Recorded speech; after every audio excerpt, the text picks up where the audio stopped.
আচ্ছা, এটা হচ্ছে ফটোশপের ইন্টারফেস, যেরকম আমরা ইলাস্ট্রেটরে দেখছি অনেকটা সেরকমই। এখান থেকে যদি আমরা নতুন ডকুমেন্ট নিতে যাই, ক্রিয়েট নিউ,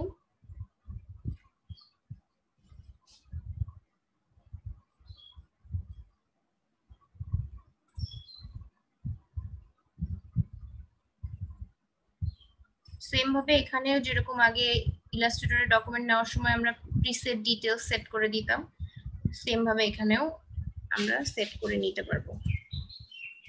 নাম লিখে দিচ্ছি, ডিজাইন লিখলাম। এখানে পিক্সেলের কাজ করা যায়, ইঞ্চিতেও কাজ করা যায়, আপনার ইচ্ছা মতো আপনি কাজ করতে পারবেন।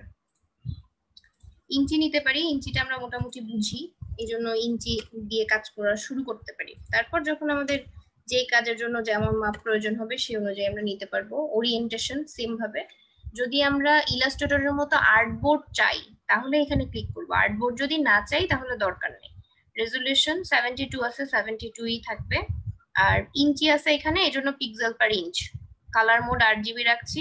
8 বিট আছে, বিটটা এখন তেমন দরকার হবে না, 8 বিট দিয়ে কাজ করেন। যদি কখনো কোনো ক্লায়েন্ট আপনাকে বিটের কথা বলে দেয় যে এত বিটের লাগবে, তখন আপনি এটা চেঞ্জ করবেন, তাছাড়া এটা চেঞ্জ করার দরকার নেই। আর ব্যাকগ্রাউন্ড এখানে হোয়াইট, কালারফুল, ট্রান্সপারেন্ট, 3 রকমই নেওয়া যেতে পারে, তবে আমরা হোয়াইট দিয়ে কাজ করি যাতে বোঝা যায়। তার উপরে যে কোনো কালার দিয়ে আমি যে কাজই করি সেটা বোঝা যাবে, এই জন্য আমরা হোয়াইট রাখছি। ফটোশপে কি আর্টবোর্ড দিয়ে কাজ করে?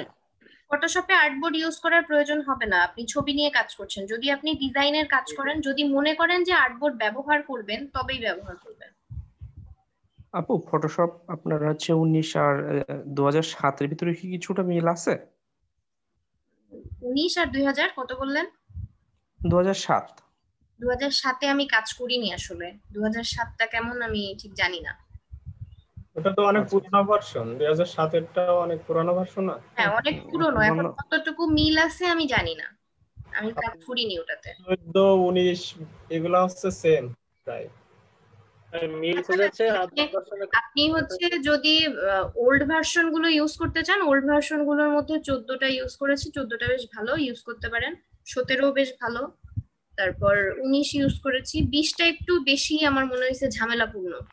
19টা ঠিক আছে, 20টা একটু বেশি ঝামেলা মনে হয়েছে আমার কাছে। কিছু কিছু জায়গায় একটু মানে অতিরিক্ত, যেগুলোর দরকার নাই আসলে, অনেক বেশি কিছু ফিচার্স অ্যাড করার কারণে প্রবলেম হয় মাঝে মাঝে অনেকেরই, আমার নিজেরই ভালো লাগে না, ইন্টারফেসটাই পছন্দ হয় না আমার কিছু কিছু অপশনের কারণে। এনিওয়েজ, কাজে ফিরি। মেনু কমান্ডস আমরা আগের মতোই যেরকম দেখছি ইলাস্ট্রেটরে সেম। আর এইখানে এই যে অপশনগুলো আছে, এটাকে আপনি সাব মেনু বলতে পারেন, কন্ট্রোল বলতে পারেন, অ্যাকশন বার বলতে পারেন, ইটস আপ টু ইউ যে আপনি কি বলতে চাচ্ছেন। আর আমরা এই যে ওখানে দেখেছিলাম এসেনশিয়াল, তারপর রিসেট এসেনশিয়াল, এখানে এই যে এখানে আছে এসেনশিয়ালস দিয়ে আমরা কাজ করব। খেয়াল রাখতে হবে যে এসেনশিয়াল আছে কিনা। রিসেট এসেনশিয়াল আছে নিচে, যদি কোনো কিছু এলোমেলো হয়ে যায়, খুঁজে না পান, তখন রিসেট এসেনশিয়াল। আর না জেনে কোনো সেটিংস রিলেটেড কোনো কিছু চেঞ্জ করতে যাবেন না, যদি আপনার অপশনটা জানা না থাকে, ঠিক আছে? কারণ আমি তো ফিজিক্যালি দেখতে পারবো না, বা আপনি কি চেঞ্জ করেছেন সেটাও আমি জানি না, না দেখে ওটা ঠিক করা কঠিন হয়ে যাবে, তখন কাজ করতে অসুবিধা হবে। আপনি টুলস নিয়ে যা ইচ্ছা তাই করেন, কোনো সমস্যা নাই। সেটিংস রিলেটেড কোনো কিছু যদি জানা থাকে তবেই সেটা চেঞ্জ করবেন, জানা না থাকলে সেটিংস রিলেটেড কোনো কিছুতে যাওয়ার দরকার নেই। আর এই পাশে এই যে দেখতে পাচ্ছেন টুলস আছে, ফরগ্রাউন্ড কালার, ব্যাকগ্রাউন্ড কালার, এগুলো তো সবার জানা আছে মনে হয়, জানা আছে না? জি আপু, জানা আছে। Foreground colour, background colour. আর এই যে এখানে স্ক্রিন মোড আমরা যেরকম দেখছি, স্ক্রিন মোড এখান থেকে চেঞ্জ করা যায়, ফুল স্ক্রিন করা যাবে। আবার যদি চান যেরকম স্ক্রিন দরকার সেই অনুযায়ী এখানে স্ট্যান্ডার্ড আছে, ফুল স্ক্রিন আছে, যেমন আপনার প্রয়োজন সেই অনুযায়ী নিতে পারেন। আর সব থেকে বেশি ইম্পর্টেন্ট ফটোশপে যেটা, এই যে লেয়ার, এই লেয়ারের এই অংশটা ফটোশপের জন্য সব থেকে বেশি ইম্পর্টেন্ট। লেয়ারের দিকটা খেয়াল রাখতে হবে, খেয়াল রেখে কাজ করতে হবে। একটা জিনিস মাথায় রাখবেন, যখন আমরা কোনো ডিজাইন করছি তখন কখনোই ব্যাকগ্রাউন্ড লেয়ারে কিছু করবেন না, ব্যাকগ্রাউন্ড লেয়ারে কোনো ডিজাইন করব না, মনে থাকবে? জি আপু। ব্যাকগ্রাউন্ড লেয়ারে কোনো ডিজাইন করব না। যখন আমার ডিজাইন করার দরকার হবে, এই যে এখান থেকে আমি নতুন লেয়ার নিব, ক্রিয়েট আ নিউ লেয়ার, একটা করে লেয়ার নিব, দেন আমি কাজ করব। কারণ এখানে কিন্তু লেয়ার ধরে ধরে কাজ করতে হবে। আপনি যদি ব্যাকগ্রাউন্ডে কাজ করেন, ওটা কিন্তু আপনি পরে চেঞ্জ করতে অসুবিধা হবে। ব্যাকগ্রাউন্ডে কাজ করব না, আমরা অন্য লেয়ার গুলোতে কাজ করব। এবার লেয়ার গুলো কিভাবে সাজাবো, লেয়ারের আরো অনেক কাজ আছে, আমরা একটা একটা করে কাজ করতে গেলে বুঝতে পারবো।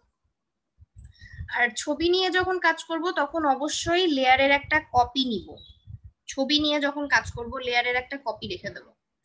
লেয়ারটাকে এখানে রেখে দিচ্ছি। আপনাদের ইন্টারফেসটা এরকম নাও থাকতে পারে, যদি এখানে না থাকে উইন্ডো থেকে নিয়ে আসবেন, উইন্ডো থেকে নিয়ে এসে এভাবে সেট করে রাখতে পারবেন। তো প্রথমে আমরা আগে কিছু টুলস দেখে নেই, তারপর ছবিতে যাই। এটা হচ্ছে মুভ টুল। যেমন আমরা ইলাস্ট্রেটরে দেখেছি সিলেকশন টুল, সিলেকশন টুল ছাড়া আমরা কোনো কিছু মুভ করতে পারি না। আর এখানে হচ্ছে মুভ টুল। আপনি যে টুলেরই কাজ করেন সাথে সাথে আপনাকে মুভ টুলে যেতে হবে, মুভ টুলে যেতে হবে এবং মুভ টুল দিয়ে আমি কোনো কিছু মুভ করতে পারবো, মুভ টুল ছাড়া মুভ করতে পারবো না। ঠিক আছে, এটা হচ্ছে মুভ টুলের কাজ। আর এখানে আরেকটা আছে আর্টবোর্ড টুল। এটা যদি আর্টবোর্ড নেওয়া থাকে, আর্টবোর্ড ছোট বড় করতে হয়, তাহলে এটা নিয়ে কাজ করা যেতে পারে। আগের মতোই এই যে এখানে আর্টবোর্ড ছোট বড় করা যায়। এক্সট্রা আর্টবোর্ড নিতে গেলে এই যে এখান থেকে নেওয়া যাবে, নিউ আর্টবোর্ড। এটা হচ্ছে আর্টবোর্ডের কাজ। আর মুভ টুল বললাম, মুভ টুল হচ্ছে সবথেকে ইম্পর্টেন্ট টুল। ফটোশপের মোস্ট ইম্পর্টেন্ট টুলের মধ্যে একটা হচ্ছে মুভ টুল। মুভ টুল আপনাকে ব্যবহার করতেই হবে যে কোনো কিছুর জন্য। আর এখানে অনেকগুলো সিলেকশন টুল আছে, প্রত্যেকটা সিলেকশন টুল ভালোভাবে শিখতে হবে। এখানে দেখেন 4টা মার্কিউ সিলেকশন টুল আছে। মার্কিউ বলে কেউ, কেউ মার্কও বলে। মার্কিউ বলতে পারেন, মার্কও বলতে পারেন। রেক্ট্যাঙ্গুলার মার্কিউ টুল, ইলিপ্টিক্যাল মার্কিউ টুল, সিঙ্গেল রো, সিঙ্গেল কলাম। এখন আমরা একটু ট্রাই করে দেখি এই টুলগুলো আগে। প্রথমত ব্যাকগ্রাউন্ডে যদি আপনি কাজ করেন বা না করেন, ব্যাকগ্রাউন্ডে এই যে লকটা আছে এই লকটা খুলতেও পারেন, নাও খুলতে পারেন। এখন যদি নাও খোলেন অসুবিধা নাই, তবে ব্যাকগ্রাউন্ডের যদি লকটা খুলতে হয় যে লকের উপরে ক্লিক করলে লকটা খুলে যাবে, তখন এটা লেয়ার 0 হয়ে যাবে। এবার এই যে নতুন লেয়ার নিচ্ছি, দেখেন ব্যাকগ্রাউন্ড লেয়ারটা একরকম আর এই লেয়ারটা কিন্তু আরেক রকম, দেখে বোঝা যাচ্ছে। আমি ব্যাকগ্রাউন্ড লেয়ারের যদি আইটা অফ করি, এটা ট্রান্সপারেন্ট দেখা যাচ্ছে। ট্রান্সপারেন্ট দেখা যাচ্ছে না? এই ট্রান্সপারেন্ট অবস্থাটাতেই কাজ হবে। কিন্তু যদি আমি ব্যাকগ্রাউন্ডের উপরে কাজ করতাম তাহলে সেটা কিন্তু শুধু ওই অবজেক্টটা থাকতো না, এর সাথে কি ব্যাকগ্রাউন্ডের সাদা রংটাও চলে আসতো, তাই না? কিন্তু যদি ব্যাকগ্রাউন্ড না থাকে, আমি যদি এখানে কাজ করি, এর পেছনে কোনো সাদা রং থাকবে না। পিএনজি যদি আমি করি তাহলে এর পেছনে কোনো সাদা রং থাকবে না। ব্যাকগ্রাউন্ডে আমরা কখনোই কাজ করব না। এখন আমরা একটু কাজ করে দেখি। এখানে সিলেকশন, এখানে কোনো কিছুই নাই, আমি এমনিতেই সিলেকশন নেই। শিফট অল্টার প্রেস করে যদি আমি সিলেকশন নেই, এটা হচ্ছে সিলেকশন। এখন এটা সিলেক্টেড আছে, এখন এটা কি আছে? সিলেক্টেড। ঠিক আছে, আমি একটা সিলেকশন নিয়েছি। এই যে লেয়ারটা, এই লেয়ারের এতটুকু অংশ আমি সিলেকশন করেছি। এবার এই সিলেকশনটাতে যতক্ষণ আমি কোনো কালার না দিব ততক্ষণ পর্যন্ত, যেহেতু এখানে কিছু নাই, কোনো কিছু নাই, কোনো পিক্সেল নাই, তাহলে এটা কি ধরবে? কিছুই তো নাই। তার জন্য এখানে আমাকে কি করতে হবে? একটা কালার দিতে হবে। তো এখানে আমি চাইলে এই যে এখানে ক্লিক করে আমি কালার চেঞ্জ করতে পারি। কালার চেঞ্জ করে আমি এখানে কালার দিতে পারি।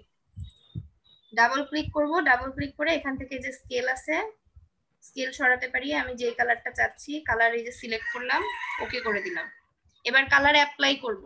যদি ফরগ্রাউন্ড কালার দেই তাহলে অল্টার ব্যাকস্পেস, কি করব? অল্টার ব্যাকস্পেস একসাথে প্রেস করব, তাহলে কি কালার হবে? ফরগ্রাউন্ড কালার হবে। ফরগ্রাউন্ড কালারের জন্য কি শর্টকাট কি বলেন? Alt backspace. আমি যদি এখান থেকে ব্যাক যেতে চাই, আমি এটা আনডু করব। কিভাবে করব?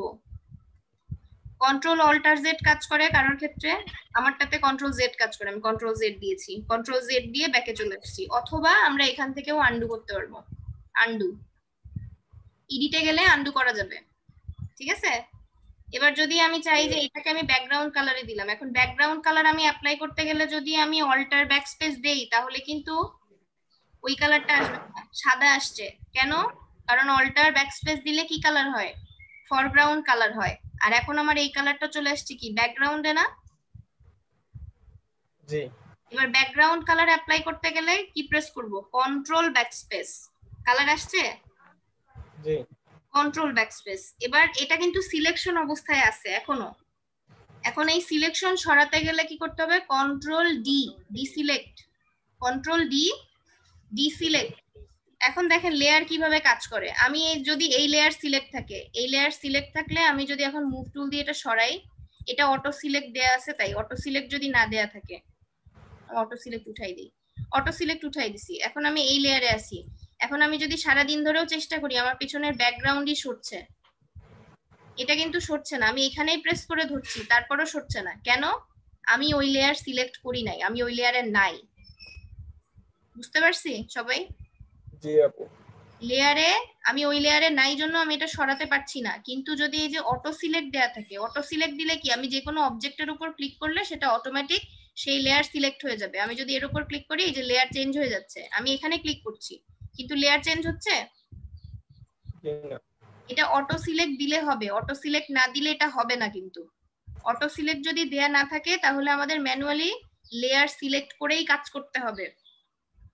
এটা কি বুঝতে পারছি সবাই? জি আপু।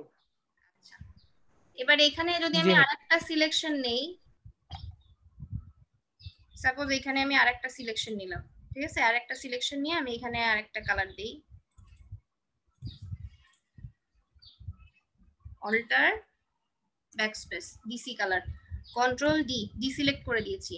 এবার আমি চাচ্ছি যেটাকে আমি সরাবো, লালটাকে শুধু সরাবো, ঠিক আছে? কিন্তু আমি লালটাকে একা সরাতে পারছি না, দুইটা একসাথে সরছে, একসাথে সরছে। আমি কোনোভাবে এটাকে আলাদা সরাতে পারছি না। কিন্তু আমি এই দুইটাকে তো একসাথে নেই নাই, আলাদা আলাদাই নিয়েছি, তাই না? তারপরও সরাতে পারছি না। কেন? আমি একই লেয়ারে নিয়েছি, এই জন্য একই লেয়ারে আমরা নিব না। আমরা যখন কোনো ডিজাইন করব ফটোশপে তখন অবশ্যই আলাদা আলাদা লেয়ারে নিব।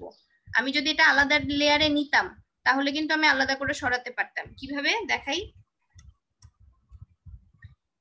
আমি নতুন লেয়ার নিচ্ছি, নতুন লেয়ার নেওয়ার পরে দেন আমি এই সিলেকশনটা নিলাম। এবার কালার দিচ্ছি, কন্ট্রোল ডি, ডিসিলেক্ট। এখন আমি মুভ টুল নিলাম। এখন আমি সরাতে পারছি না এটাকে ইচ্ছা মতো। আমি কিন্তু ইচ্ছা মতো সরাতে পারছি, আমার ডিজাইন অনুযায়ী আমার এখানে সরাতে হতে পারে, এখানে সরাতে হতে পারে, ইচ্ছা মতো। কিন্তু সেটা আমি এখন করতে পারছি, তখন যেহেতু এটা একটা লেয়ারে ছিল সেই জন্য আমি কিছুতেই সরাতে পারছিলাম না। এবার কি বুঝতে পারছি আমরা আলাদা লেয়ারে কেন কাজ করব? জি আপু। প্রত্যেকটা অবজেক্ট আমি আলাদা আলাদা লেয়ারে কাজ করব। আর একটা কাজ করব, আমি লেয়ার অনেকগুলো যখন হয়ে যাবে আমার, তখন তো আমি লেয়ার বুঝতে পারবো না, তাই না? কোনটা কি লেয়ার? তখন এই লেয়ারের উপরে ডাবল ক্লিক করে এর নাম চেঞ্জ করে দিব।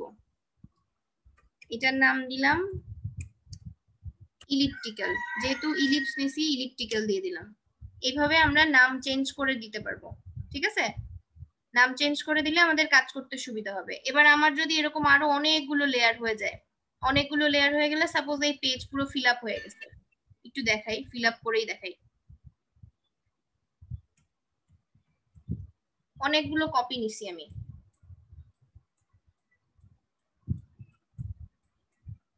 আচ্ছা এতগুলো কপি করছি আমি, লেয়ার কপি। আপু ক্লিক করলেই হয়ে গেল নাকি কিছু করা লাগলো?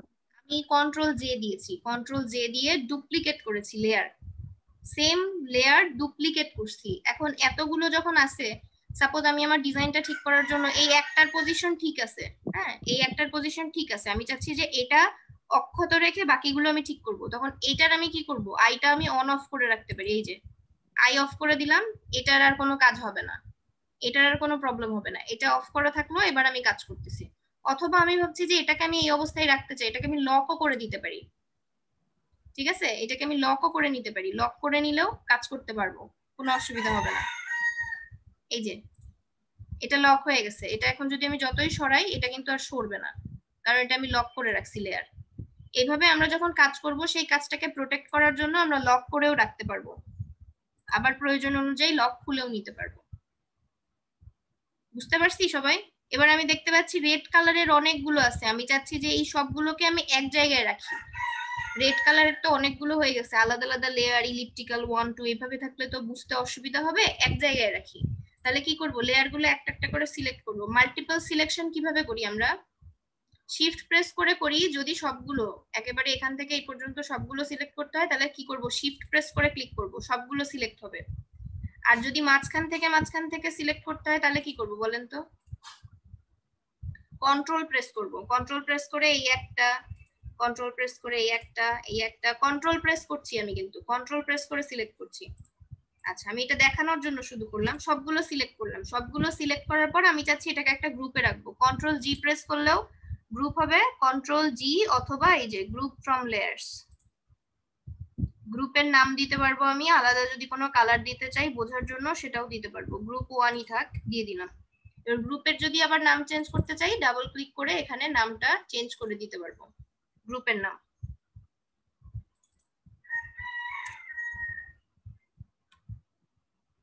হইছে চেঞ্জ? বোঝা যাচ্ছে? এবার দেখেন পুরো গ্রুপের আমি যদি আইটা অফ করে দিই, পুরো গ্রুপের মধ্যে যা যা আছে সবগুলো হাইড হয়ে গেছে, এগুলো কিন্তু দেখা যাচ্ছে না। আবার গ্রুপের মধ্যে যদি আমার চেঞ্জ করতে হয়, যে গ্রুপের ভেতরে লেয়ার গুলো সব ওরকমই আছে, আমি লেয়ার ধরে ধরে চেঞ্জ করতে পারবো। যদি চাই ডিলিট করে দিব তাহলে ডিলিট করে দিব। এটুকু কি সবাই বুঝেছি?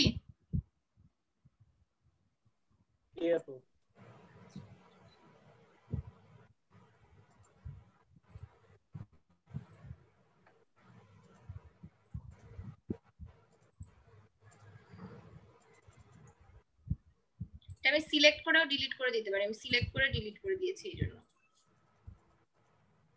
তাহলে আমরা এখান থেকে আর কি আছে, রেক্ট্যাঙ্গুলার মার্কিউ টুল। রেক্ট্যাঙ্গুলার মার্কিউ টুল নিলে এই যে একটা এখানে দেওয়া আছে ফিক্সড সাইজ, এই জন্য এটা সরছে না। এই যে দেখেন এখানে উপরে দেওয়া আছে ফিক্সড সাইজ, আমি ফিক্সড সাইজ যদি না দিতাম তাহলে এটাকে আমি চেঞ্জ করতে পারতাম, কিন্তু ফিক্সড সাইজ দেওয়া আছে, নরমাল করে দিচ্ছি। নরমাল করে দেওয়ার পরে যদি আমি এখান থেকে ড্র্যাগ করি, এখন কিন্তু ড্র্যাগ করে আমি সিলেকশন করতে পারছি। ঠিক আছে, ড্র্যাগ করে সিলেকশন করতে পারছি না এখন পছন্দ মতো? এখন কিন্তু পারছি, কিন্তু এখানে ফিক্স ছিল এই কারণে তখন করতে পারছিলাম না, ওই একটা নির্দিষ্ট রেশিওই আসছিল। সবাইকে এইটুকু বুঝছি? জি। আচ্ছা, তাহলে আমরা সবাই একটু চেষ্টা করি, যেহেতু আমরা ইলিপসটাও দেখলাম আর আমরা এরকম রেক্ট্যাঙ্গেলও দেখলাম, তাহলে আমরা কি একটা পতাকা বানাতে পারবো সবাই? কালার দিয়ে, কালার নেওয়াও তো দেখলাম, পারবো কি? জি পারবো। ঠিক আছে, তাহলে সবাই একটু চেষ্টা করি।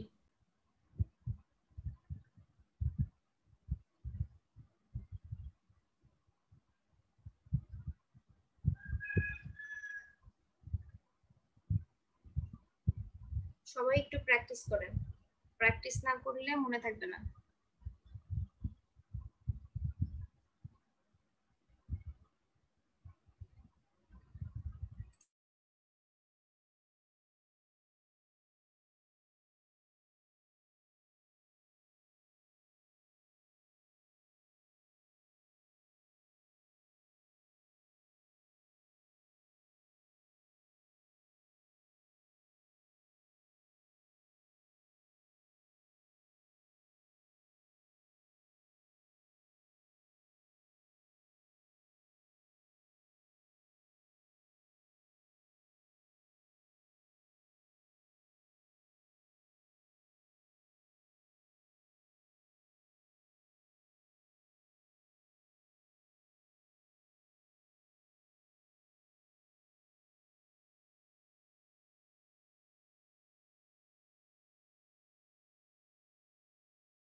আপু করছি। ঠিক আছে, এবার আপনি এই লেয়ার দুইটা সিলেক্ট করেন, দুইটা লেয়ারই একসাথে সিলেক্ট করেন আর মুভ টুলে যান। মুভ টুলে যান, আগে যে কোনো টুল নিয়ে কাজ করার পর সাথে সাথে মুভ টুলে চলে যাবেন। মুভ টুল সিলেক্ট করেন। হ্যাঁ, এবার এই দুইটা লেয়ারকে সিলেক্ট করেন। দুইটা লেয়ারকে একসাথে কিভাবে সিলেক্ট করবেন? শিফট প্রেস করে। একটা সিলেক্ট করা আছে, এবার শিফট প্রেস করে বা কন্ট্রোল প্রেস করে আরেকটা লেয়ারের উপর ক্লিক করেন, তাহলে দুইটা সিলেক্ট হয়ে যাবে। এবার দেখেন অ্যালাইনমেন্টের অপশন গুলো অ্যাক্টিভ হয়ে গেছে। এবার অ্যালাইন করেন। আমাদের সেন্টার অ্যালাইন দরকার না, হরিজন্টাল এবং ভার্টিক্যাল দুই দিক থেকেই সেন্টার। হরিজন্টাল সেন্টারে একবার ক্লিক করেন, ভার্টিক্যাল সেন্টারে একবার ক্লিক করেন। হয়ে গেছে না একদম পারফেক্ট? জি আপু। সবাই একটু চেষ্টা করি, যারা যারা স্ক্রিন শেয়ার দিয়ে রাখি নাই তারাও কাজগুলো করি। সবাই যদি বলেন হয়ে গেছে, তারপর আমরা পরের স্টেপে যাব। আপু এই রেক্টেঙ্গুলার নেওয়ার সময় কি মানে হাতের আন্দাজে এইভাবে মাপ নিতে হবে, নাইলে আমি যদি এটাও চাই যে নিতে 10 পারেন, ইঞ্চি 6 অথবা ইঞ্চি হবে? অথবা আপনি মাপ নিয়ে নিতে পারেন। ওই যে দেখালাম যে যখন আপনি টুলটা নেন, নতুন একটা লেয়ার নেন, নতুন লেয়ার নিয়ে টুল নেন। হ্যাঁ, নতুন লেয়ার নিয়েছেন, টুল নেন। টুল নেওয়ার পরে এবার এই যে দেখাচ্ছে স্টাইল, স্টাইলের এখানে দেওয়া আছে না নরমাল, এখানে দেন ফিক্সড, ফিক্সড রেশিও বা ফিক্সড সাইজ দেন। এবার এই যে উইডথ আর হাইট আপনি এখানে লিখে দিতে পারবেন। আমরা জানি যে 10:6 হয়, তাই না? জি। তাহলে এখানে আপনি কত পিক্সেল নেবেন? 10 যদি হয় এখানে আপনি দিতে পারেন 100, বা এখানে উইডথ হতে পারে, উইডথ কত হবে আর হাইট কত হবে? 100 দিই আর 60 দিই। হ্যাঁ, দিয়ে দেখেন কেমন আসে। হ্যাঁ, এবার নেন, এবার নিলে সেমটাই আসবে। ছোট হয়েছে অনেক। এবার আপনি যদি সেম রেশিও দেন, ফিক্সড রেশিও, ফিক্সড সাইজ আছে, এখন এটাকে ফিক্সড রেশিও করে দেন, যেটা আছে ওই রেশিও মেনটেন করেই আসবে। এবার উইডথ আর হাইট এবার লিখে দেন যে 100 আর 60, তাহলে ওই রেশিও মেনটেন করে আপনি আরো বড় করে নিতে পারবেন।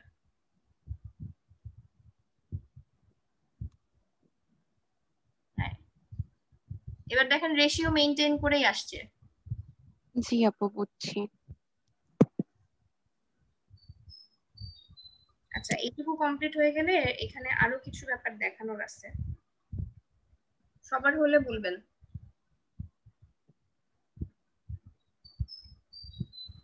আচ্ছা আপু, কন্ট্রোল ভি দিলে কি হবে? কন্ট্রোল ডি দিলে ডিসিলেক্ট হবে। মানে আমি সিলেক্ট করে রাখছি না, আমি যদি ওইটা ডিসিলেক্ট না করি ততক্ষণ তো আমি নেক্সট কাজে যেতে পারবো না। Control D, deselect. ওইটা আমরা সিলেক্টে গেলেও পাবো ডিসিলেক্ট, সিলেক্ট মেনু থেকেও ডিসিলেক্ট করা যাবে।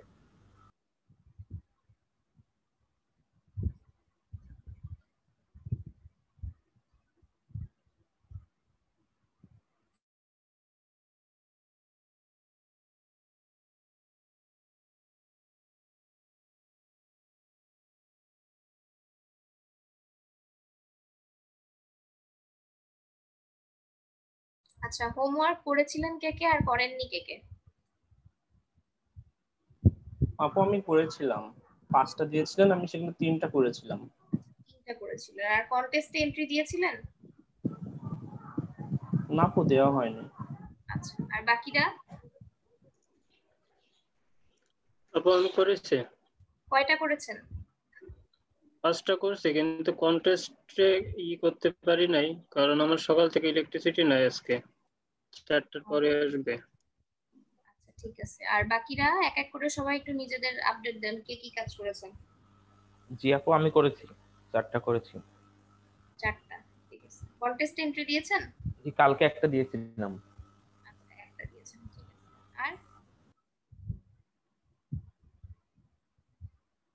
বাকিদের কোনো আপডেট নাই? না করলেও বলেন যে আমি করি নাই। আপু করছি, 2টা করছি। এই যে ছবিটা, আমি যদি চাই যে এই ছবিটাকে আমি কাটবো, ছবিটাকে আমি কেটে নিব, তাহলে আমার একটা সিলেকশন নিতে হবে। হ্যাঁ, রেক্ট্যাঙ্গেল একটা সিলেকশন নেন, সাইজ ছোট করে। হ্যাঁ, পুরোটা না। এবার এই অংশটুকু আমি চাচ্ছি যেটা আমি কপি করব, বা কপি করে আমি আগের যে ডকুমেন্টটা ছিল ওখানে নিয়ে যাব। তাহলে আমরা এডিটে যাব, এডিট মেনু, ফাইলের পর এডিট আছে, এডিট থেকে যেখানে আছে কাট কপি, কাট করলে এখানে আর থাকবে না, আমরা কপি দিতে পারি। কপি দিলাম, কপি দেওয়ার পরে আগের ডকুমেন্টে চলে যান, আগের ডকুমেন্টে গিয়ে এখানে পেস্ট করলেও হবে, বা ড্র্যাগ করে এই যে নিয়ে আসলো সাইড, ড্র্যাগ করে নিয়ে আসলেও হবে। ছবিটা কেটে গেছে না? এখানে কিন্তু সেম আছে। কেন? আমরা এটা হচ্ছে শুধুমাত্র কপি নিয়েছিলাম, আমরা কাট করি নাই। এই কারণে আগের যেটা থেকে নিয়েছি সেখানেও কিন্তু আছে, মানে যেটা আমার অরিজিনাল লোকেশন সেখানেও কিন্তু আছে, আছে না? জি ম্যাম। হ্যাঁ, এটা হচ্ছে কপি করছি জন্য, যদি কাট করতাম তাহলে কিন্তু থাকতো না। তাহলে আমরা এইভাবে যে কোনো ছবি পছন্দ মতো কেটে নিতে পারবো। অনেক সময় অনেক ডিজাইনের ক্ষেত্রে আমরা ছবি কেটে নেই না, কেটে নিতে যদি হয় তাহলে আমরা এভাবে কেটে নিতে পারবো। ওই অনুযায়ী আমাদের শুধু সিলেকশন নিতে হবে। আচ্ছা, সাইদ আরো কোনো অবজেক্টের ছবি আছে? কোনো অবজেক্টের ছবি থাকলে ওপেন করেন। বাকি সিলেকশন টুলগুলো আজকে দেখাই দিই। সিলেকশন গুলো দেখাই দিলে ব্যাকগ্রাউন্ড রিমুভ আস্তে আস্তে 2-1 দিন সময় দিলে সবাই পারবে।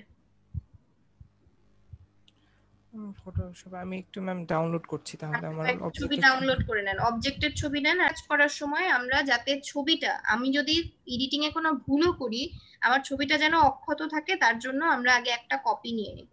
কপি নিয়ে যে কোনো একটার উপরে কাজ করব। এবার ল্যাসো টুলে আসি। ল্যাসো টুলে এখানে দেখেন 3টা টুল আছে। ল্যাসো টুল, তারপর আছে পলিগনাল ল্যাসো টুল, আছে ম্যাগনেটিক ল্যাসো টুল।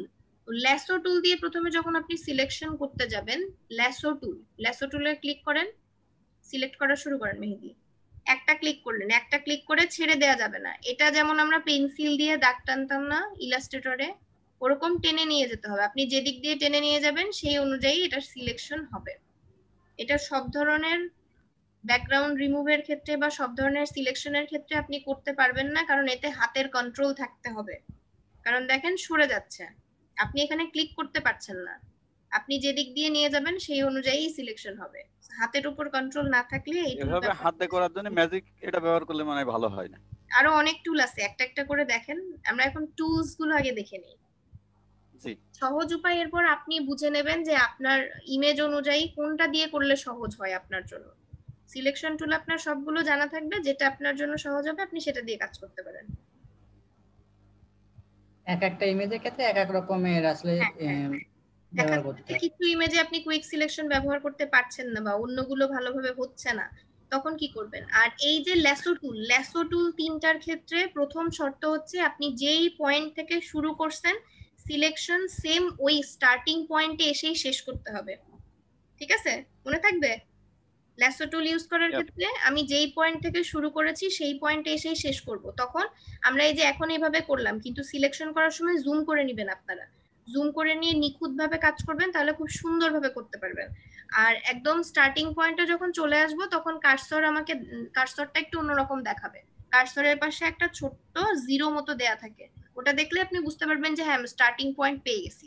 তখন আপনি ওখানে ক্লিক করলেই সিলেকশন হয়ে যাবে, না হলে কিন্তু সিলেকশন হবে না, এটা পেঁচাতেই থাকবে। ঠিক আছে, এবার যদি আমি চাই যে আমি এই হেডফোনটাকে ডিলিট করে দিব, তাহলে আমি ব্যাকস্পেস প্রেস করব। মেহেদি ব্যাকস্পেস প্রেস করেন। আমার সিলেক্টেড অংশটুকু যদি আমি ব্যাকস্পেস, হ্যাঁ আপনি কিবোর্ড থেকে ব্যাকস্পেস দেন, কিবোর্ড থেকে। মেহেদি ভাই এটা ডিলিট হইছে, আপনি নিচে লেয়ারের ভিউটা অফ করে দেন। দেখেন এই যে ডিলিট হইছে। ঠিক আছে, এটা কিন্তু ডিলিট হয়ে গেছে, কিন্তু আমরা তো প্রোডাক্ট ডিলিট করব না, তাই না? প্রোডাক্ট ডিলিট না করলে, এখন তো আমি সিলেক্ট করছি শুধু প্রোডাক্ট। এবার কি করব তাহলে? আমরা সিলেক্টে যাব। সিলেক্টে গিয়ে এই যে সিলেকশনটাকে আমি উল্টাই দিব, যে আমি এই অংশটা সিলেক্ট করছি, control shift I, control shift I. কিন্তু এই যে এই ভুলটা আপনাদের হয়ে যেতে পারে যে কন্ট্রোল শিফট আই, এটা মনে থাকবে না। তার জন্য আমরা কি করব? সিলেক্টে যাব।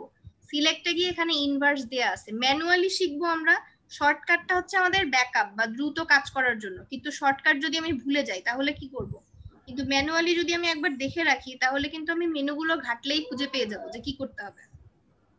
ঠিক আছে, এবার ইনভার্স করে দিব। ইনভার্স করে দিলে কি হলো, আমার পুরো ছবিটার মধ্যে যে অংশটুকু সিলেক্টেড ছিল, ভালোভাবে বুঝেন, যে অংশটুকু সিলেক্টেড ছিল সেটা ডিসিলেক্ট হয়ে গেল, আর যে অংশটুকু সিলেক্টেড ছিল না ওইটা সিলেক্ট হয়ে গেল। এখন যদি আমি ব্যাকস্পেস প্রেস করি তাহলে ব্যাকগ্রাউন্ডটা চলে গেছে। কিন্তু এটা কিন্তু সুন্দরভাবে ব্যাকগ্রাউন্ড রিমুভ হয় নাই, কারণ আমাদের সিলেকশনটা ভালো হইছিল না। এই জন্য আমরা কি ল্যাসো টুল বুঝছি সবাই? জি আপু। যদি কেউ না বোঝেন বলেন। ল্যাসো টুল বুঝেছি? জি আপু বুঝেছি। বাকিদের অ্যানসার পাচ্ছি না আমি, বাকিরা রেসপন্স করে না কেন? জি আপু বুঝেছি। আচ্ছা ঠিক আছে, তাহলে আমরা এবার এই ছবিটার উপরেই অন্য একটা টুল অ্যাপ্লাই করব। এবার ল্যাসো টুল আরেকটা করা যায়। হ্যাঁ বলেন। আমার সেই আপনার সিলেক্ট হারিয়ে গেছে, তা নাহলে বলতে পারতাম। ওইটা আসলে সিলেক্ট এন্ড মাস্ক করে অনেক সময় আমরা মাস্কে পরে যাব, ওটা মাস্কিংটা আরো পরে। এখন আগে ব্যাকগ্রাউন্ডটা নরমালি রিমুভটা দেখাই, এরপর মাস্কিংও দেখাবো, কয়েকটা মাস্ক দেখাবো। আচ্ছা, এরপর আমরা এখানে ডিসিলেক্ট করে দেন। ডিসিলেক্ট করে দিয়ে আমরা পরের টুলটায় যাই। ডিসিলেক্ট করে দিছি আমরা। ল্যাসো টুল শিখছি, এবার ল্যাসো টুলের পরে আছে কি পলিগনাল ল্যাসো টুল। পলিগনাল ল্যাসো টুলে আপনি যখন সিলেকশন নিবেন একটা একটা করে ক্লিক করে নিতে হয়। একটা ক্লিক করার পরে নেন, মেহেদি সিলেকশন শুরু করেন। দেখেন ক্লিক না করলে কিন্তু এটা সোজাভাবে চলে যায়, ক্লিক করে করে নিতে হচ্ছে। একটু আগাবেন, একটা করে ক্লিক করতে হবে। আর এটাতে কর্নার থাকে, মানে এটা যদি আপনার চতুর্ভুজ বহুভুজ টাইপের কিছু হয় যেগুলোতে কর্নার আছে, এই ধরনের অবজেক্ট সিলেক্ট করার ক্ষেত্রে সুবিধা হয়। এই জন্য সবগুলো সিলেকশন টুলই আপনাদের জানতে হবে, যেই ছবির জন্য যেই প্রোডাক্টের জন্য যেটা সুইটেবল মনে হয় সেটা আপনি তখন ব্যবহার করবেন।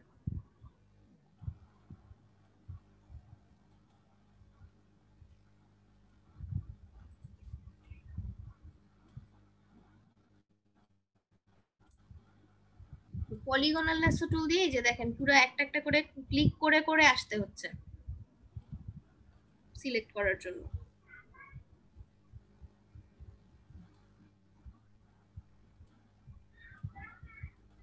আর এটা যেহেতু কর্নার হয়ে আসতেছে এই জন্য ওনাকে কি বেশি পয়েন্ট নিতে হচ্ছে, বারবার ক্লিক করতে হচ্ছে, কারণ এটা হচ্ছে হেডফোনটা রাউন্ডেড, হেডফোনটাতে কিন্তু কর্নার নাই ওইভাবে, এই জন্য ছোট ছোট করে নিতে হচ্ছে।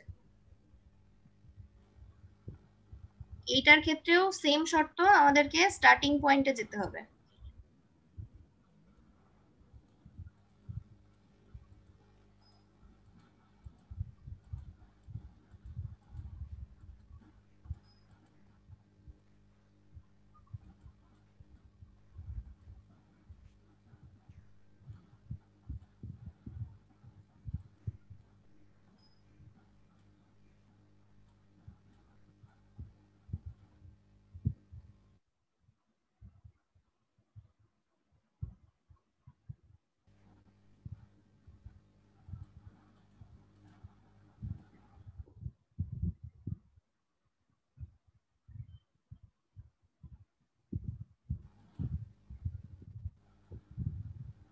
আমি এখানে দেখাই দিই ম্যাম, এই যে আমার যখন ল্যাসো তোলাকে দেখেন নিচে একটা সার্কেল আছে, তখন মনে করতে হবে যে আমি এটা স্টার্টিং পয়েন্টে চলে আসছি।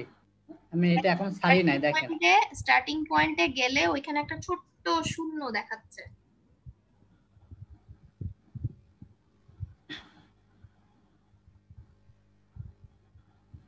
দেখতে পাচ্ছেন সবাই? সিলেকশন হয়ে গেছে। এখন আমরা সেম আগে যেভাবে ডিলিট করলাম ওইভাবে ডিলিট করতে পারি, চাইলে ইনভার্স করে নিয়ে ব্যাকগ্রাউন্ডটাও ডিলিট করতে পারি।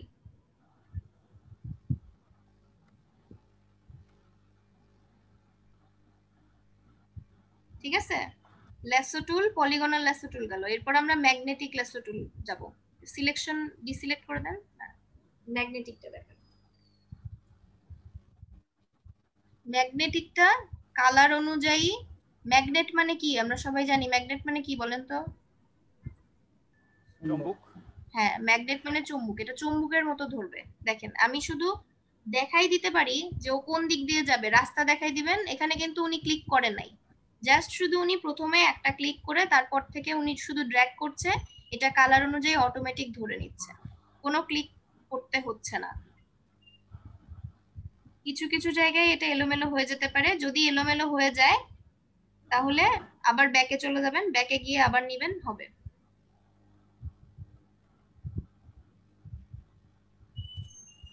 এই যে দেখেন অলরেডি কিন্তু এলোমেলো হয়ে গেছে। শ্যাডো সহ যদি নিতে হয় তাহলে একরকম ভাবে নিতে হবে, নাহলে এই যে নিচে দিয়ে আসতে হবে। প্রোডাক্ট যদি নিতে হয়, এই যে এই অংশটুকু আসছে না,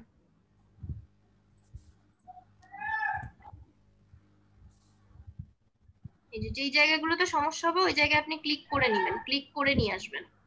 আর যদি কোথাও ভুল হয় তাহলে যেই পর্যন্ত ব্যাক যাবেন ওইখানে কার্সর নিয়ে গিয়ে ব্যাক স্পেস চাপবেন, তাহলে ওই পর্যন্ত চলে যাবে, নাহলে কিন্তু পুরাটাই চলে যাবে। যতটুকু ব্যাকে আসবেন সেই পর্যন্ত নিয়ে এসে দেন যদি আপনি ব্যাক স্পেস প্রেস করেন তাহলে ওই অংশটুকু পর্যন্ত চলে আসবে।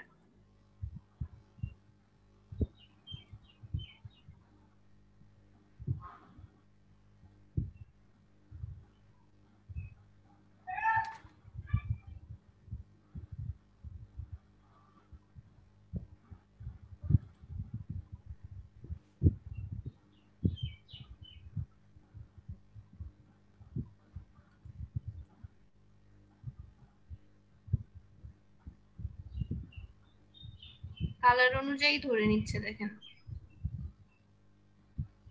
এই যে বেশি কম চলে যাচ্ছে, কারণ ওইখানে কালারের এটা আলাদা হয়ে গেছে, একই রকম কালার না, কালার চেঞ্জ হয়েছে, এই কারণে ওই জায়গায় আবার সমস্যা হচ্ছে। ওখানে আবার একটা ক্লিক করে নিলে দেন আবার ঠিক হয়ে যাবে, ওই কালার অনুযায়ী ধরবে।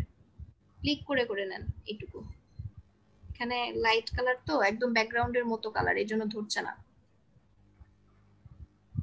এই জন্য সব রকম সিলেকশন সব জায়গায় কার্যকরী হবে না, সব রকম সিলেকশন টুল সব জায়গায় কার্যকরী না। প্রোডাক্ট বুঝে কোন ব্যাকগ্রাউন্ডের উপরে আছে, ছবি অনুযায়ী আপনাকে সিলেকশন টুল বাছাই করে নিতে হবে যে কোনটা দিয়ে সিলেক্ট করলে আমি একদম সূক্ষ্মভাবে সিলেক্ট করতে পারবো। আবার স্টার্টিং পয়েন্টে গিয়ে শেষ করতে হবে, স্টার্টিং পয়েন্টে না গেলে শেষ হবে না। স্টার্টিং পয়েন্টে গিয়ে ক্লিক করার পরে সিলেকশন হয়ে যাবে, সিলেকশন হয়ে গেছে সেম ভাবে ডিলিট করতে পারেন, আবার ইনভার্স করেও ব্যাকগ্রাউন্ড ডিলিট করতে পারেন। তাহলে এই তিনটা সিলেকশন টুল কি সবাই বুঝতে পেরেছি? জি আপু। ঠিক আছে, তাহলে এই তিনটা সিলেকশন টুল আপনারা আগে একটু প্র্যাকটিস করেন। মেহেদি আপনি স্ক্রিন শেয়ার অফ করে দেন, আর যারা প্র্যাকটিস করবেন আপনারা তাও নাই। মাঝখানে এই যে হাতের মধ্যে একটু অংশ আছে যেটা আপনার সিলেকশনের দরকার নাই, তাই না? এটা আপনাকে বলছি না, নাজিফাকে বলছি। জি জি আপু। আচ্ছা, দেখেন এই মাঝখানের এইটুকু আমি এবার মানে কিভাবে কাটবো? বাদ দেওয়ার জন্য আপনি ওই যে উপরে উপরে সাব মেনুতে দেখেন একটা অংশ সিলেক্টেড আছে, দেখা যাচ্ছে, খেয়াল করেন। বাকিরাও দেখেন, আপনারা স্ক্রিন শেয়ার অফ করে দিয়ে এটা দেখে নিতে পারেন। এটা যে আছে মানে আপনি নরমালি সিলেকশন করছেন, এটা নিলে সিলেকশন অ্যাড হবে, আর এটা নিলে সিলেকশন থেকে বাদ যাবে। এখন আপনার সিলেকশন হয়ে গেছে পুরাটা, আপনি সিলেকশন থেকে বাদ দেবেন, তাহলে আপনাকে এটা নিতে হবে। এটা নেওয়ার পরে এই অংশটুকু আপনি সিলেক্ট করবেন, এই অংশটুকু সিলেকশন থেকে বাদ দিয়ে দেবেন। সাবস্ট্রাক্ট ফ্রম সিলেকশন, আপনার যে সিলেকশন আছে সেখান থেকে এটুকু বাদ হয়ে যাবে। এটা হচ্ছে সহজ উপায় যে আপনি সিলেকশন করছেন, সিলেকশন করতে গিয়ে কিছু অংশ বাইরে রয়ে গেছে সেটার জন্য অ্যাড করবেন, আর কিছু অংশ ভেতরে রয়ে গেছে বাদ দিবেন, সেটার জন্য এই সাবস্ট্রাক্ট নেবেন। প্রত্যেকটা সিলেকশন টুলের ক্ষেত্রে এটা পাবেন। এবার এটা বাইরে চলে গেছে, এবার আপনি ব্যাকগ্রাউন্ডটা এটা ইনভার্স করেন, ইনভার্স করে ব্যাকগ্রাউন্ডটা ডিলিট করে দেখেন। সিলেক্টে যে ইনভার্স করব। হ্যাঁ, সিলেক্টে গিয়ে ইনভার্স করেন, হ্যাঁ এবার ডিলিট করে দেন, ব্যাকস্পেস গেছে, দেখেন মাঝখানের অংশটুকু কিন্তু চলে গেছে। জি আপু। সিলেকশনে যদি প্রবলেম হয়, কোনো একটা জায়গায় একটু কম আসছে বেশি আসছে, সেটার সলিউশন কিন্তু আমরা পেয়ে গেছি। এটা প্রত্যেকটা সিলেকশন টুল, যতগুলো সিলেকশন টুল আমরা শিখবো সবগুলো সিলেকশন টুলে এটা পাবো। ঠিক আছে? জি আপু। আচ্ছা, তাহলে লেসো টুল তিনটা প্র্যাকটিস হয়ে গেলে বলবেন, আমরা নেক্সটে যাব।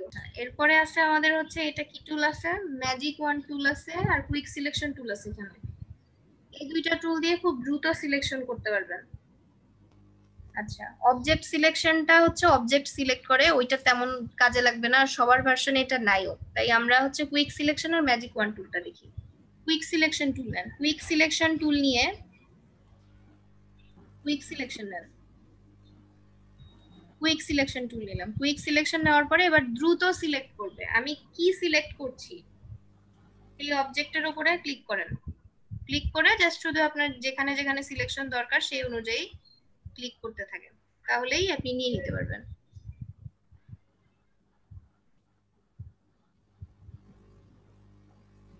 আর যদি সিলেকশন অ্যাড করার দরকার হয় জাস্ট এটার সাথে ক্লিক করে করে চলে যাবেন, এই যে অ্যাড আছে, সাবস্ট্রাক্ট আছে, এখান থেকে বাদ দিতে পারবেন, অ্যাড করতে পারবেন সেম ভাবে। অনেক দ্রুত সিলেকশন হয়ে যাবে এটা দিয়ে। এবার যে এই লাল গোলটা আপু বড় ছোট করলো কিভাবে ভাইয়া, বুঝি নাই তো। এটা হচ্ছে ব্রাশ সাইজ বলা হয় এটাকে, এটা ছোট বড় করা যায়। আপনার কিবোর্ডের যে থার্ড ব্র্যাকেট আছে, জি, থার্ড ব্র্যাকেটের যেটা হচ্ছে রাইট সাইডেরটা, রাইট সাইডেরটা দিলে বড় হবে আর লেফট সাইডেরটা দিলে ছোট হবে। আচ্ছা। আর এছাড়া আপনি এই যে এখানে সিলেকশনের এখানে দেয়া আছে না 30, এখানে একটা সংখ্যা চেঞ্জ হচ্ছে যখনই উনি ছোট বড় করছে, এখান থেকেও আপনি সাইজ ছোট বড় করতে পারবেন। আর আমি যেটা করছিলাম সেটা আসলে মাউসের রাইট বাটন ওয়াল্টার চেপে এটা চেপে মাউস স্ক্রল করছেন। মাউসের রাইট বাটন চেপে জাস্ট মুভ করতে হবে, মানে সরাইতে হবে। আপনি লেফট দিকে সরাইলে ছোট হবে, রাইট দিকে সরাইলে আসলে আপনার বড় হবে। অনেকগুলো ওয়ে আছে, যেটা আপনার কাছে ইজি মনে হয়, যেটা মনে থাকে সেটা আপনি ইউজ করতে পারেন। আচ্ছা, এবার দেখেন সিলেকশনের বাইরে কিছু রয়ে গেছে, কিছু অংশ এক্সট্রা চলে গেছে। এখানে আপনি যেখানে সূক্ষ্মভাবে কাজ করতে হবে ব্রাশটাকে ছোট করে নিতে পারেন, যেখানে বেশি সিলেকশনের দরকার ব্রাশটা বড় করে নিতে পারেন, নিয়ে এরপরে এই যে অ্যাড করবেন, সাবট্রাক্ট করবেন। এবার অ্যাড আর সাবট্রাক্টকে দ্রুত সুইচ করছেন কিভাবে সেটা একটু বলে দেন মেহেদি। যে আমি তো বারবার ওখানে যাচ্ছি না, তাহলে আমি দুইটা সুইচ করছি কিভাবে, একবার প্লাস একবার মাইনাস। ওয়াল্টার চাপলে আসলে এখন দেখেন প্লাস আছে, আমি যখন ওয়াল্টার চাপবো তখন এটা মাইনাস হয়ে যাবে। যখন প্লাসে আসি, প্লাস দিয়ে কাজ করতেছি, আমি কিবোর্ড থেকে অল্টা প্রেস করলে মাইনাস চলে আসবে, আমাকে তার জন্য আবার ওখানে যেতে হবে না।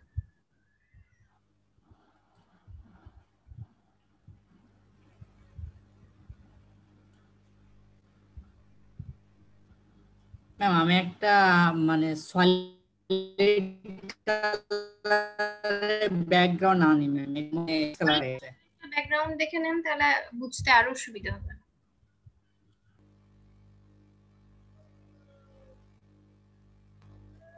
জাস্ট শুধু অবজেক্টের উপর আমরা ক্লিক করছি, ক্লিক করে দ্রুত সিলেকশন হয়ে যাচ্ছে। এরপরে সিলেকশন যেখানে যেখানে দেখবেন যে কম আছে বেশি আছে সেগুলো তো আমরা ঠিক করে নিতে পারবো।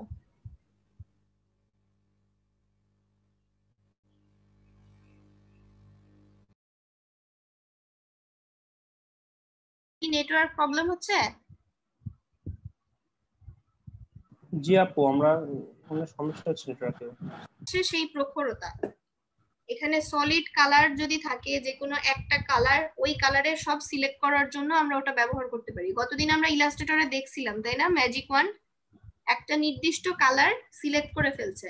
এখানে যদি একই রকম কালার থাকে, যে টলারেন্স অনেক বাড়ায় দেওয়া হয়েছে, এই কারণে কিন্তু ইয়েলো কালারের সে শেড গুলো আর ধরছে না, এখন ইয়েলো কালার পুরাই সিলেক্ট করে ফেলছে। কিন্তু দেখেন এই যে শ্যাডো আছে, এখানে কিন্তু একটু ডার্ক টাইপের কালার, এই জন্য এটা সে ধরতে পারছে না এর মধ্যে। খেয়াল করছেন? সবাই কি বুঝতে পারছেন এটা? জি আপু। জি আপু। তাহলে এই দুইটা টুল এবার একটু ট্রাই করেন আপনারা। সিলেকশন টুল প্রায় শেষ, এরপর আমরা ইরেজার টুল শেষ করে তারপর আমরা ইরেজারের মধ্যে কয়টা ইরেজার টুল আছে? তিনটা, eraser, background eraser, magic eraser. তো প্রথমে আমরা ইরেজার দেখি আগে। ইরেজার হচ্ছে রাবার, রাবার দিয়ে আমি মুছে ফেলবো ব্যাকগ্রাউন্ডের অংশটুকু। মুছে যাচ্ছে না?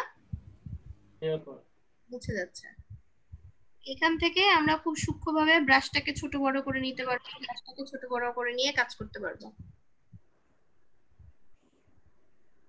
ব্রাশ ছোট বড় করা এখান থেকেও করতে পারবেন, অথবা কিবোর্ড থেকে যেভাবে বললাম ওইভাবেও করতে পারবেন, বা মাউস থেকে যেটা বলে দিল মেহেদি ওইভাবেও করতে পারবেন। আচ্ছা, প্রথমবার যখন ইরেজার টুল ইউজ করলো তখন তো সাদা কালার হচ্ছিল, এবার ট্রান্সপারেন্ট হয়ে গেল কি করে? ছিল তখন একই ট্রান্সফার হচ্ছিল না, তখন সাদা এসেছিল। তখন সাদা কালারের কারণ ছিল তখন এই লেয়ারটা লক ছিল, লেয়ার লক থেকে যদি আমি কাজ করি সেক্ষেত্রে আমার কিন্তু সাদা কালার চলে আসবে। এটা এখন হচ্ছে না, যখন প্রথম অবস্থায় নতুন ছবিটা নিয়েছিলাম তখন লকের কারণে এই সাদা কালারটা আসছিল। আচ্ছা, এটা অনেক সময় সাদা আসবে, সাদা আসলেও কোনো অসুবিধা নাই।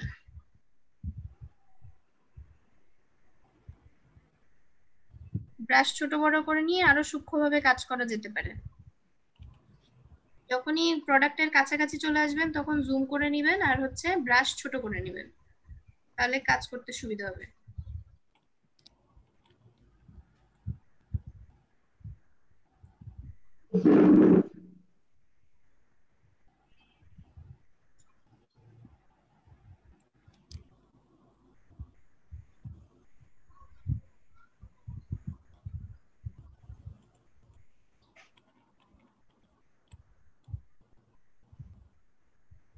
প্রয়োজন অনুযায়ী ব্রাশ অনেক ছোট করতে হতে পারে, আবার ব্রাশ বড় করতে হতে পারে। তবে ছবিটাকে অবশ্যই জুম করে খুব সূক্ষ্মভাবে কাজ করবেন। আর আরেকটা বিষয় হচ্ছে আমরা অনেকেই যে ভুলটা করি সেটা হচ্ছে আমাদের কিবোর্ডের ক্যাপস লক অন করে কাজ করতে যাই। ক্যাপস লক অন করলে কিন্তু বোঝা যায় না ব্রাশের সাইজ, শুধু একটা প্লাস চিহ্ন দেখায়, বোঝাই যায় না যে ব্রাশ কতটুকু। কিবোর্ডের ক্যাপস লক অন থাকলে এই প্রবলেমটা হয়। কিবোর্ডের ক্যাপস লক অফ করে দিবেন যদি কখনো এরকম দেখেন যে ব্রাশ দেখতে পাচ্ছি না, প্লাস চিহ্ন, আমি তো বুঝতেই পারছি না ব্রাশ কতটুকু।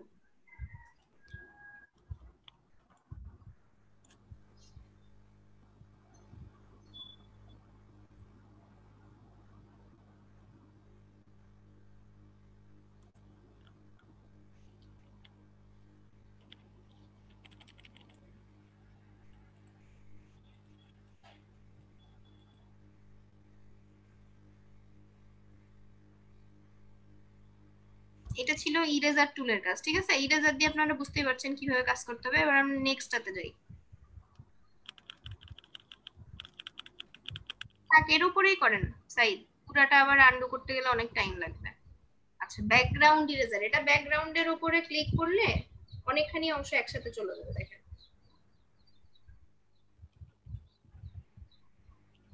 ব্রাশ ছোট আছে বোধহয়, ব্রাশ বড় করে নেন। আর এখানে আপনার কালার অনুযায়ী যদি একটা কালার সিলেক্ট করে দেন, ওইটা ছাড়া আর অন্যগুলো যাবে না। এই যে এখানে কয়েকটা দেখাচ্ছে না অপশন, আইড্রপারের মতো, এখানে দেখেন লেখা আছে উপরে সাব মেনুতে, দেখেন এখানে কয়েকটা অপশন আছে। আগে দেখেন এগুলোর নাম কি, এখানে লেখা আছে কি কি লেখা আছে।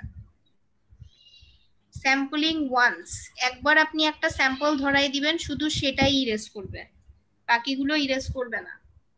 আর এটা হচ্ছে স্যাম্পলিং কন্টিনিউয়াসলি আপনি যেই স্যাম্পলটা ধরাই দিবেন সেই অনুযায়ী সে রিমুভ করতে থাকবে।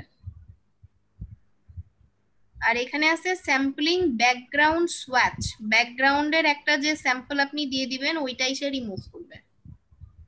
আলাদা আলাদা ভাবে কাজ করে। স্যাম্পলিং ওয়ান্স নিয়ে একবার যদি স্যাম্পলটা ধরাই দেন, স্যাম্পল ধরাই দিয়ে আপনি এই প্রোডাক্টের উপরেও যদি ড্র্যাগ করে ফেলেন তাইলেও সমস্যা হবে না।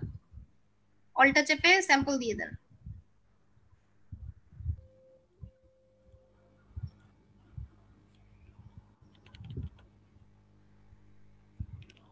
এবার আপনি ড্র্যাগ করেন সাইদ, হ্যাঁ স্যাম্পল দেওয়া হয়ে গেছে। এবার ড্র্যাগ করেন, দেখেন প্রোডাক্ট যাবে না। প্রোডাক্টের উপর দিয়েও ড্র্যাগ করেন, শুধু এই ধরনের কালার যেগুলো পাচ্ছে সেইগুলোই সে রিমুভ করতেছে। এই ধরনের কালার প্রোডাক্টের উপরে নিলেও হবে না, সমস্যা নেই, রিমুভ করেন। ওই ধরনের কালার যেটা ওই কালারগুলোর সাথে মিলে গেছে, কিন্তু এই প্রোডাক্টের ভেতরে কিন্তু ওই ধরনের কালার ছিল, এই জন্য নিয়ে নিছে। যদি না থাকতো, টলারেন্স যদি আরো কমাই দিতাম তাহলে কিন্তু এতগুলো যাইতো না। টলারেন্স কমাই দিলে আরো একটু অংশ থেকে যাবে। এবার ট্রাই করেন।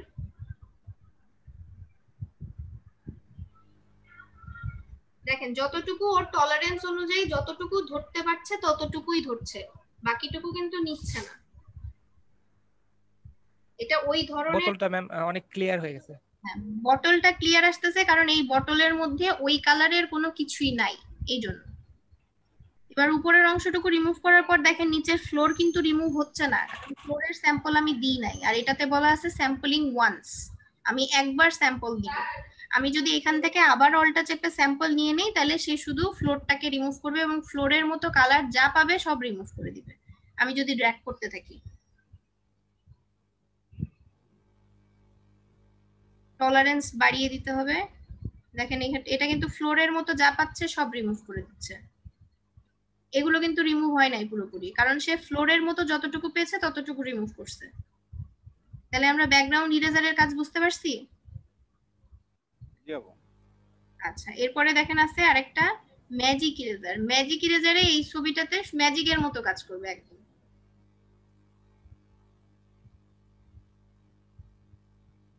একবার ক্লিক করাতেই কতখানি চলে গেছে দেখেন। ওই ধরনের কালার যা আছে সে ধরে নিছে। টলারেন্সটা যদি কমায় দেন তাহলে বেশি যাবে না, টলারেন্স কমায় দেন। ওই পাশে এটা অপাসিটি, টলারেন্স, হ্যাঁ এবার দেন, দেখেন বেশি ধরে নাই, একটু চলে গেছে। এরকম আপনাকে দেখে নিতে হবে যে কোথা থেকে কিভাবে রিমুভ করব, টলারেন্স বাড়াতে হবে কি কমাতে হবে, প্রয়োজন অনুযায়ী কমিয়ে বাড়িয়ে কাজ করলেই হয়ে যাবে। তাহলে ইরেজার টুলের তিনটা ইরেজার টুলের ব্যবহার কি বুঝছি আমরা সবাই? জি আপু।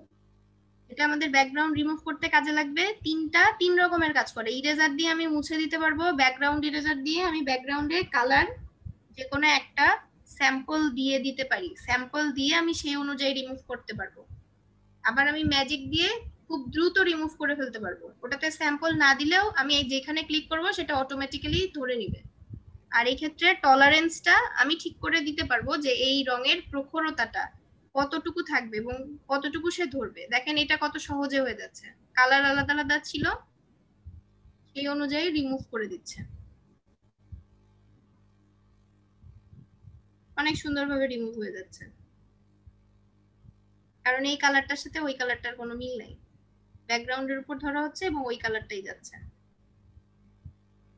জুম করে করে আরো সূক্ষ্মভাবে দেখা যেতে পারে যে কোথায় কতটুকু রয়ে গেছে কি নাই সেই অনুযায়ী।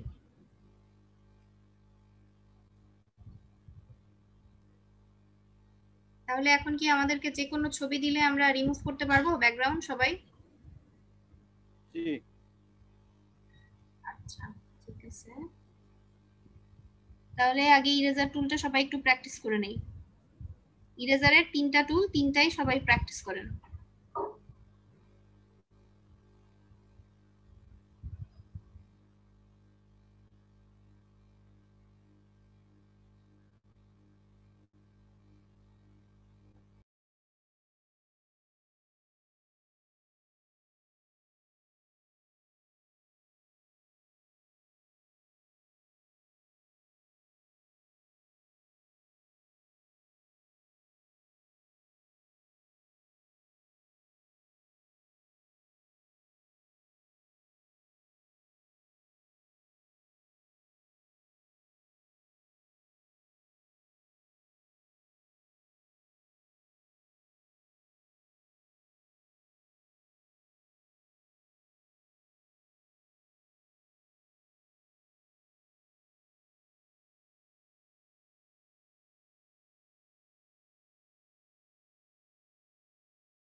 আবার ইরেজার নেন, ইরেজার নিয়ে কাজ করেন। যদি পুরাটা চলে যেতে লাগে এখানে, তাহলে আবার অন্য টুলে চলে যাবেন, অন্য টুল দিয়ে সিলেক্ট করে এটুকু ডিলিট করেন।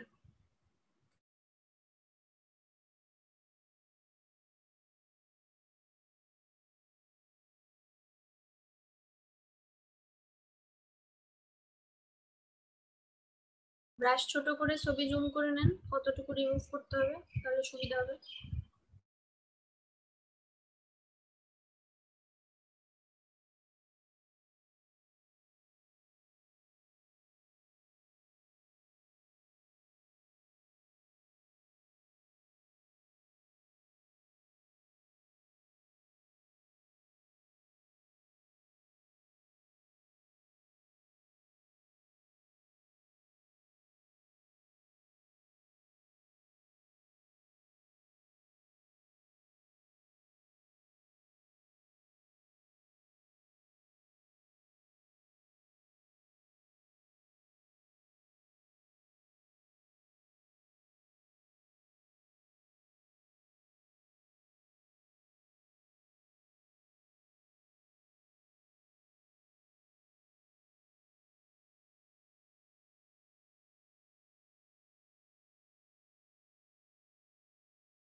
আপু গোল বৃত্তটা ছোট বড় করবো কেমনে? কিবোর্ড থেকে থার্ড ব্র্যাকেট জি দেখতে পাচ্ছেন কিবোর্ডে? জি জি থার্ড ব্র্যাকেটের রাইট সাইডে যেটা আছে ওইটা প্রেস করলে বড় হবে, আর লেফট সাইডে যেটা আছে ওটা দিলে ছোট হবে। আর জি এছাড়া আপনি সাব মেনুতে দেখেন ইরেজার যেখানে সিলেক্ট করেছেন তার পাশে একটা গোল সাদা অংশ দেখা যাচ্ছে এবং ওখানে একটা সংখ্যা লেখা আছে, জি বুঝতে ওখান পারছি। থেকে আপনি সাইজ ছোট বড় করতে পারবেন। জি ঠিক আছে।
হয়েছে আপু?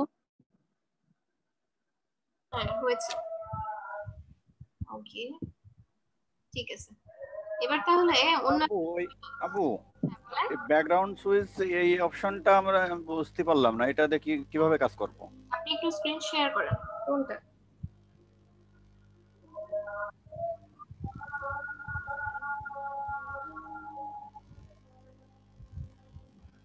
ব্যাকগ্রাউন্ড সুইচ বলতে এই যে স্ক্রিনটা শেয়ার করেন। স্ক্রিন শেয়ার দিইনি আমি। আচ্ছা দিচ্ছি। এই অপশনটা হ্যাঁ হ্যাঁ, এটা সিলেক্ট করেন। সিলেক্ট তো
হ্যাঁ, এই যে পেন টুল দিয়ে সিলেকশন শেষ হয়ে গেছে। আচ্ছা, পেন টুল দিয়ে সিলেকশন শেষ করে আপনি ব্যাকগ্রাউন্ড ডিলিট করে ফেলছেন সজল?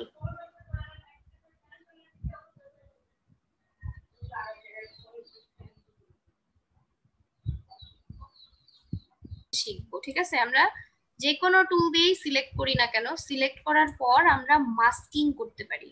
মাস্কিং করার জন্য এই যে এখানে ক্যামেরার মতো একটা বাটন দেখা যাচ্ছে লেয়ার প্যানেলের নিচে, এইখানে ক্লিক করব, তাহলে এটা মাস্ক হয়ে গেল। আমি কিন্তু ব্যাকগ্রাউন্ড ডিলিট করি নাই, জাস্ট একটা পর্দার আড়ালে সেটাকে হাইড করে ফেলছি। মাস্কিং আর ব্যাকগ্রাউন্ড রিমুভ, ডিলিট করে দেওয়ার মধ্যে পার্থক্য আছে। একটা হচ্ছে আমি যদি এই মাস্কটাকে রিলিজ করে দেই, রাইট বাটন ক্লিক করে যদি মাস্কটাকে রিলিজ করে দেই তাহলে পুরো ছবিটা আমার ব্যাক চলে আসবে, কিন্তু যদি আমি একবার ব্যাকগ্রাউন্ড রিমুভ করে দেই সেটা কিন্তু ব্যাক আসবে না, যদি না আমি আনডু করি, ঠিক আছে? মানে এখানে কিন্তু আমি ডিলিট করি না, এটা আছে কিন্তু এটা একটা মাস্কের আড়ালে আছে। এবারে এই মাস্কটার মধ্যে যাব আমরা। মাস্কটার মধ্যে গিয়ে কি কাজ করা যায়, এই যে মাস্কটা সিলেক্ট আছে এর উপরে রাইট ক্লিক করেন, রাইট ক্লিক করে এই যে এখানে আছে রিফাইন মাস্ক, আপনারটা কত ভার্সন? আপনারটাতে রিফাইন মাস্ক আসবে, অন্যদের সিলেক্ট এন্ড মাস্ক আসবে। আমার এটা 14 ভার্সন সিসিল। যাদের নতুন ভার্সন আছে তাদেরটাতে সিলেক্ট এন্ড মাস্ক আসবে, আর আপনারটাতে রিফাইন মাস্ক আছে। রিফাইন মাস্কে ক্লিক করেন, রিফাইন মাস্কে ক্লিক করার পর দেখেন অন্যরকম একটা ইন্টারফেস চলে আসছে। এখানে আমরা এই যে এইখান থেকে এই চুলের যে অংশগুলো আছে এটা যদি খুব সুন্দরভাবে এজগুলো রিফাইন না হয়ে থাকে এগুলো আমরা রিফাইন করতে পারবো।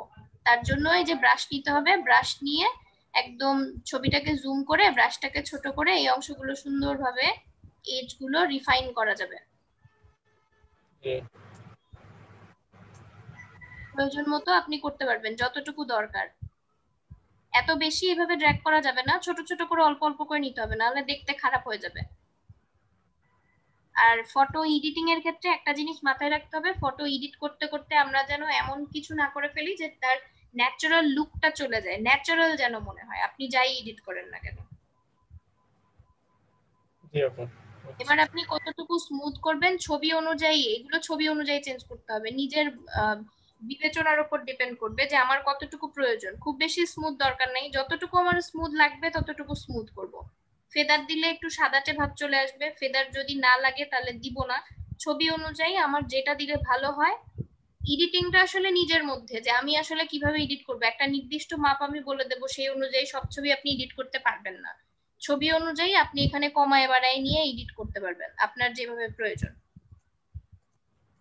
এটা হচ্ছে মাস্ক করে ফেলার পরে আমি চাচ্ছি যে এর মধ্যে থেকে এই অংশটুকু ভিজিবল হোক, এই অংশটুকু মাস্কের আড়ালে ঢেকে যাক, তো এইগুলো আপনি এখান থেকে করতে পারবেন।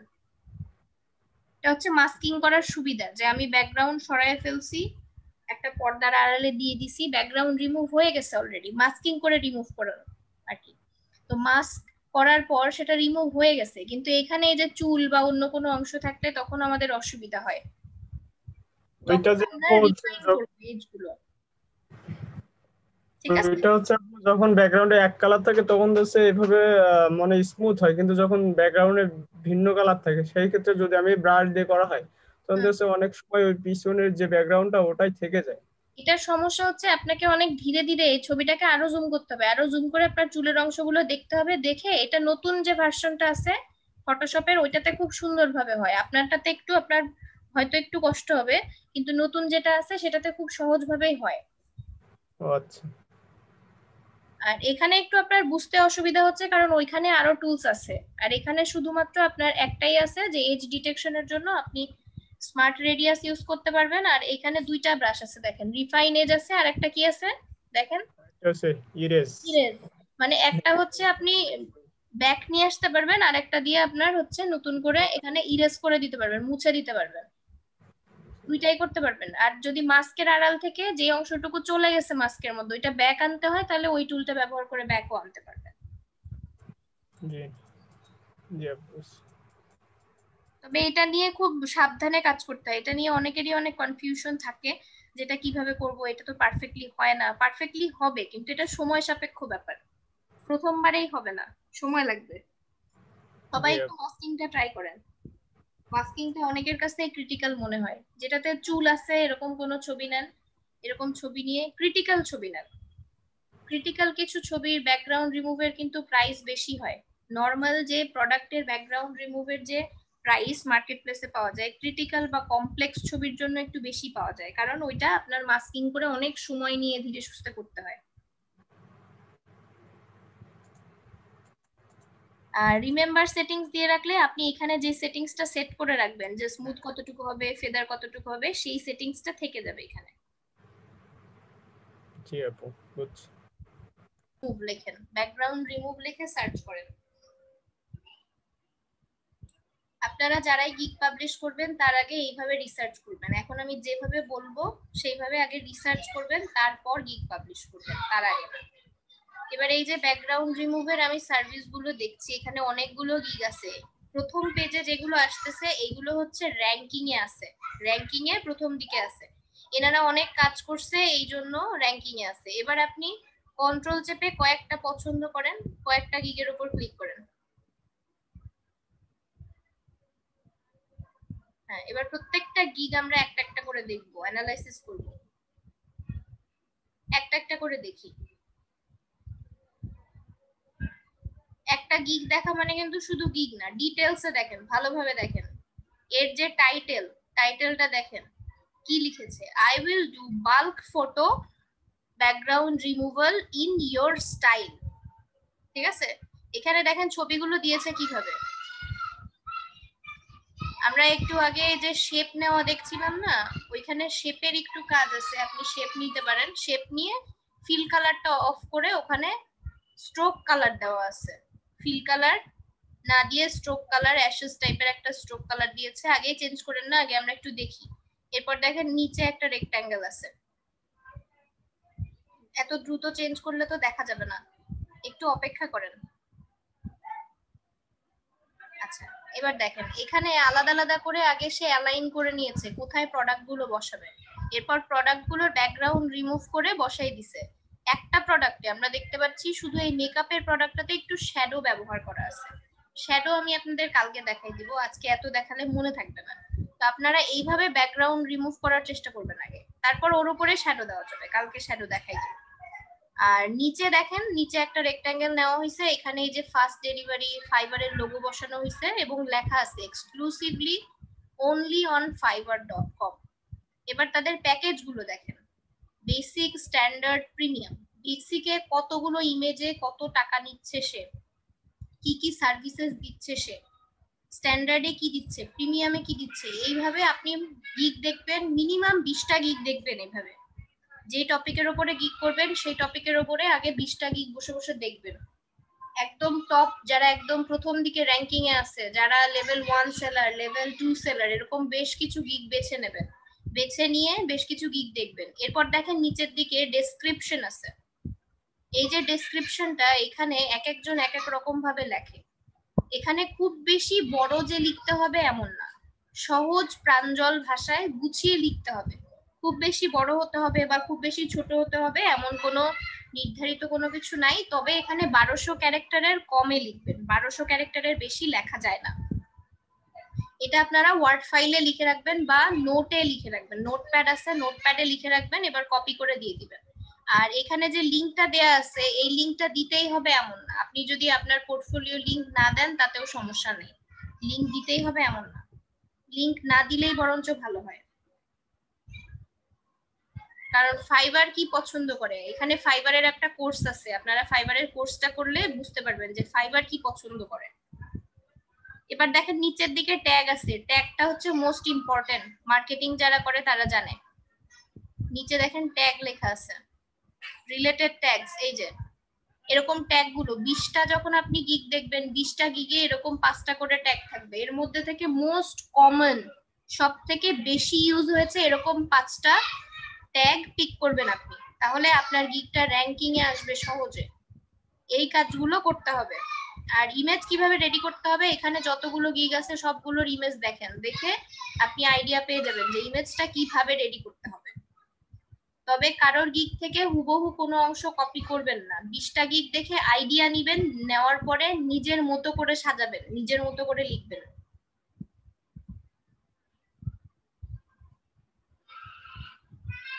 আর এখানে ওনারা অনেক বেশি ইমেজ ব্যবহার করতে পারছে, কারণ ওনারা লেভেল 2 সেলার এখন, আর আপনারা সবেমাত্র শুরু করছেন। আপনি একটা গিগে 3টার বেশি ইমেজ ব্যবহার করতে পারবেন না। আর আপনি যে ইমেজটা ব্যবহার করবেন সেটাতে খুব বেশি প্রোডাক্ট দেওয়ার দরকার নেই, যাতে খুব একদম হিবিজিবি মনে হয়, আবার একেবারে একটা দুইটা দেওয়ার দরকার নেই, যাতে মোটামুটি আপনার কাজগুলো আপনি প্রদর্শন করতে পারেন ইন আ হেলদি ওয়ে, দেখতে যেন ভালো লাগে। কারণ দেখতেই যদি ভালো না লাগে তাহলে কেউ অর্ডার দিবে না কিন্তু। আচ্ছা আপু, গিগটা কি শুধুমাত্র নির্দিষ্ট কাজের বিষয়ের উপরেই হবে? নির্দিষ্ট টপিকের উপরে আপনি আলাদা করে যদি করেন তাহলে এইভাবে করতে হবে। আর আরেকটা গিগ আমি বলেছিলাম, সেটা আপনারা কি করবেন, একটা ছবির মধ্যে একটা আপনি ওখানে 3 কাজের ছবি ব্যবহার করা যায়, 3টা না ব্যবহার করে একটা ব্যবহার করলেও হবে। ওইখানে আপনার সবগুলো সার্ভিসেস আপনি লিখবেন, আর ওভারঅল গ্রাফিক ডিজাইন নিয়ে লিখবেন, আর আপনার সাব ক্যাটাগরি দেবেন আদার। সাব ক্যাটাগরি প্রচুর পরিমাণে বায়ার রিকোয়েস্ট পাবেন, সব ধরনের কাজের বায়ার রিকোয়েস্ট পাবেন। তারপর আপনি ওখান থেকে যেটা যেটা জানেন, যেটা যেটা ভালো পারেন, সেগুলো দেখে দেখে আপনি অফার পাঠাতে পারবেন। এটাই হচ্ছে ওই একটা গিগের সুবিধা। তবে ওই একটা গিগ থেকে অর্ডার পাওয়ার সম্ভাবনা কম থাকবে অনেক। বিষয়ভিত্তিক যদি এইভাবে গিগ করেন তাহলে গিগ র্যাঙ্কিং এ আসবে এবং গিগ থেকে অর্ডার পাওয়ার সম্ভাবনা বেশি থাকবে। কিন্তু নতুনদের জন্য গিগ থেকে অর্ডার পাওয়াটা একটু টাফ, তার জন্য আমরা বায়ার রিকোয়েস্টটা বেশি পাওয়ার চেষ্টা করব ওই একটা গিগের মাধ্যমে। ওইটা হচ্ছে আমাদের স্ট্র্যাটেজি, যাতে বায়ার রিকোয়েস্ট বেশি পেতে পারি আমরা।